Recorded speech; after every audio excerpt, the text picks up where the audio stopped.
Okay, so reflect on this ayat again. This is a beautiful ayat where Allah is making it clear, and it's at the very end because if you actually, from my perspective, that assumption that Surah Yunus, is about Prophet Yunus alayhi wasalam going into studying and reflecting on the surah.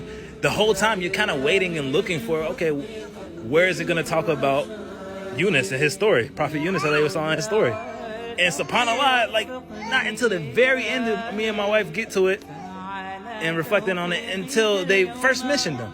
And they talk about Prophet Musa and alayhi wasalam and Noah alayhi salam story a lot. And you're like wondering, it doesn't become clear into the end. SubhanAllah, this proves how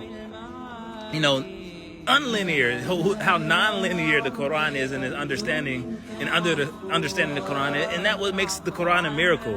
It's not something you can simply assume based upon the title that that the surah is about that thing completely or something like that.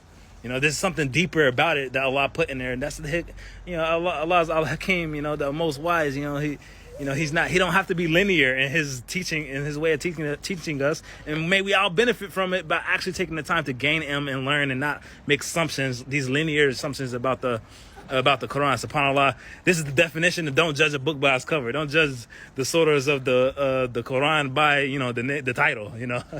SubhanAllah. But I hope we all can benefit from this. But there's one more interesting key related to all of this. There's one more interesting lesson that I want to express. Allahu alam. Again, Allah knows best. But this is an interesting thing I've gained from reflecting about the tafsir and the ayat. One more thing I wanted to share that's a deeper, maybe a deeper